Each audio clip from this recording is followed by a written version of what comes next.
everyone, Alex at Coram Deo Farm, and we are about to record right now our third annual tulip video.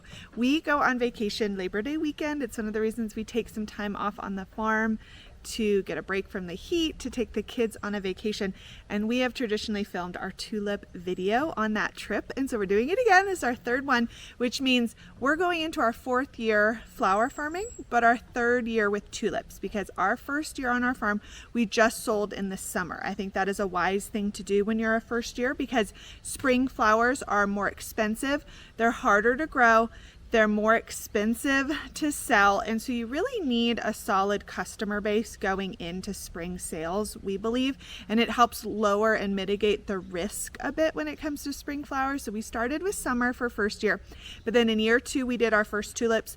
Last year, well this year I guess, this past spring we did our second year of tulips, and now we're going into our third.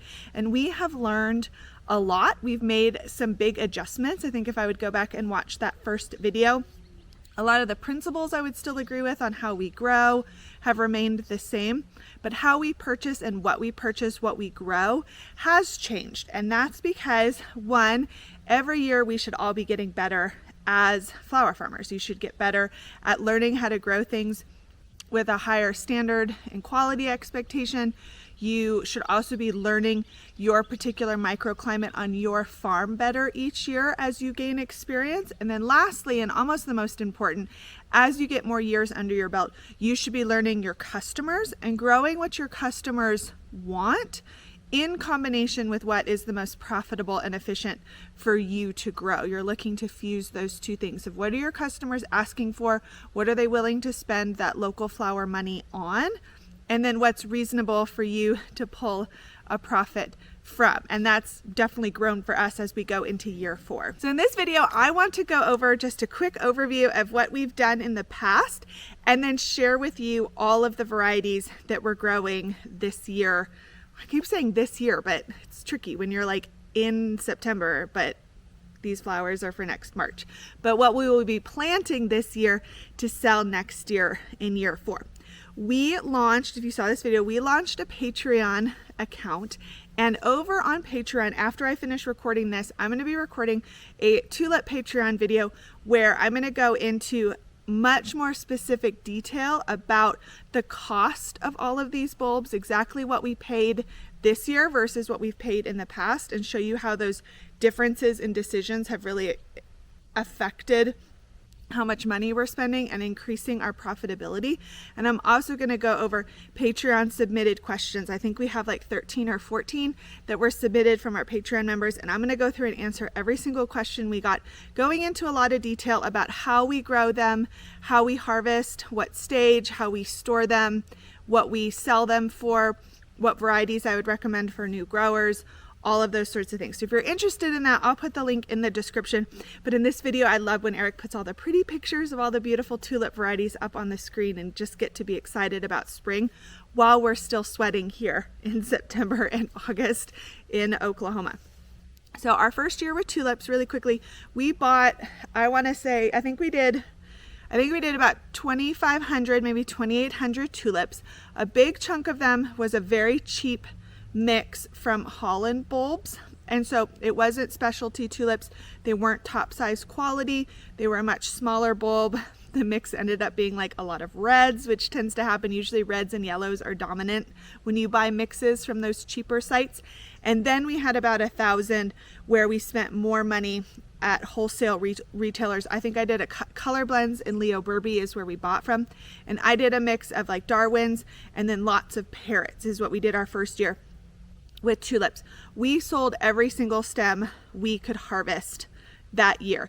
It felt enormous in year two because we went from just selling in the summer to spring. We had a really big tulip spring, and it went really well, which proved to us that tulips were a great choice where we grow and sell in Oklahoma. And so tulips were like, okay, we need to lean into this. We need to do this really well in spring for our revenue numbers. So that's what we did. Going into year two with tulips, so year three on the farm, we doubled that and we bought 5,600, and we did a couple thousand of those same cheap bulbs that went well for us, and then we did about 3,000 and change of the more expensive specialty top size bulbs with parrots and lots of Darwins. Unfortunately, we took a gamble with our compost, and I think that ended up being the main reason why tulips weren't as successful for us last year from a growing perspective. I think the salt content was too high. I think it stunted a good amount of the bulbs, and they ended up being either they didn't grow, or they were too short, or they were a problem. I still think we sold maybe 3,000, maybe 3,500 of the 5,600 we planted, and we sold everything I could get to market. So everything I could harvest and put out, we sold out in like 10-15 minutes. Sometimes it felt like it went really well. It just was such a bummer to lose out on a couple thousand tulips because of growing issues. And so obviously this year we're going to be going a different compost route when we end up planting. We're not going to use the same compost we did, and hopefully fix that problem there.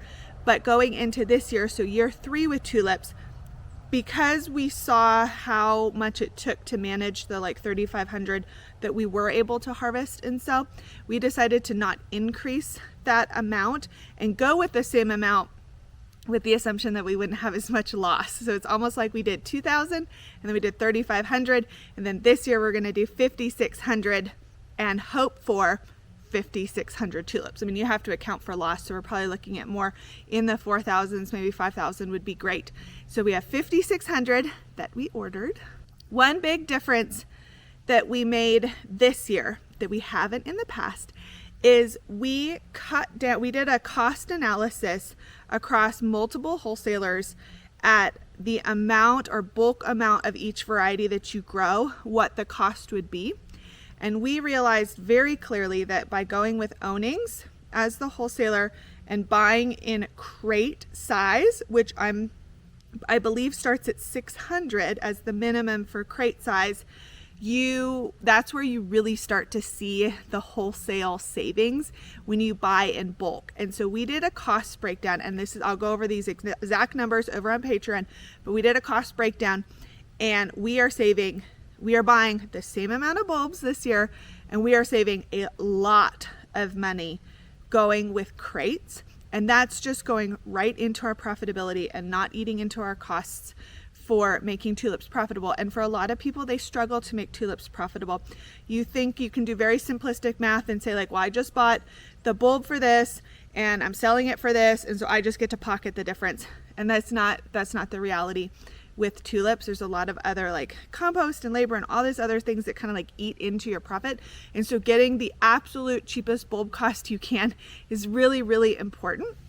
And so that meant I had to exercise restraint, put down that beautiful color blends catalog and wanting to grow every single variety and every single color of tulips, and like 100 there and 100 there and 200 there, and really narrow down and say like, I can only grow, in this case, it's going to be 8 varieties. And I was specific about the colors because, again, going back to what your customers want, I chose colors that our customers really liked and gravitated towards. And I picked varieties that now 2 years in a row have done great for us despite the problems we had this past spring. The ones that did well and pushed through the problems with the compost and stuff showed that they were really tough for our area. So we're going to lean into that and really make tulips profitable for our farm and to launch our spring season and our opening season, because that's the first flower that blooms for us that we sell. So let's go over the fun part with the pictures. Let's talk about what we are growing. I have my notes here because I don't have the 8 memorized, even though I probably could because it's only 8. But we ordered these back in, I'm going to look at the date. I ordered these tulips the 3rd week of March this year. So they will be delivered in October, and that's when the charge will come through on our credit card and stuff. But I ordered them, I put in a purchase order back in March. And that's a bit how it works in the flower farming world when you are growing and you're a much bigger farm. You tend to be ordering the flower while you're harvesting that flower that season. So we were harvesting tulips in March, and I was ordering tulips for next year in March.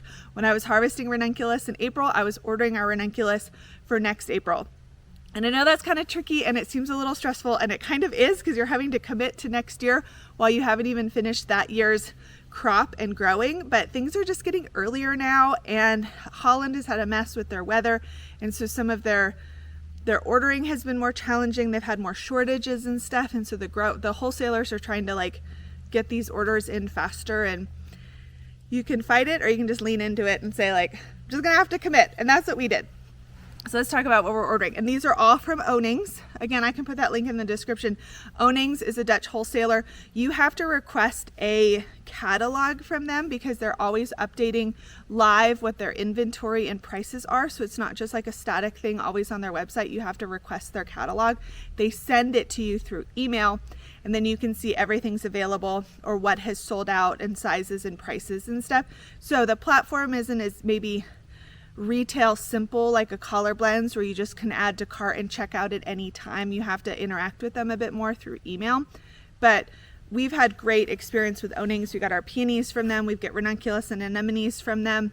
They're really fantastic and well rated amongst the flower farming world. So check them out. But here we go.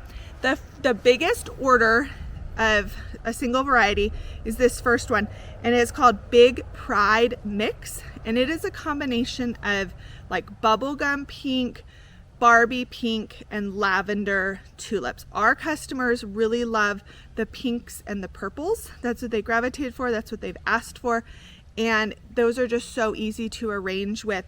When the ranunculus come on and we have anemones, it all complements really beautifully in the pastel pink and purple tones. So I ordered the most of one single variety was Big Pride Mix, and it is a Darwin variety that grows a big bud, really long stem.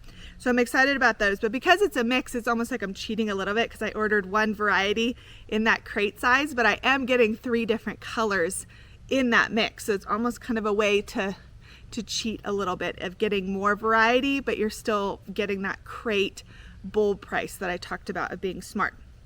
The next one is Coral Pride Darwin. Pride is a series that has a bunch of different colors in it, and so this is one of the single colors, is Coral Pride.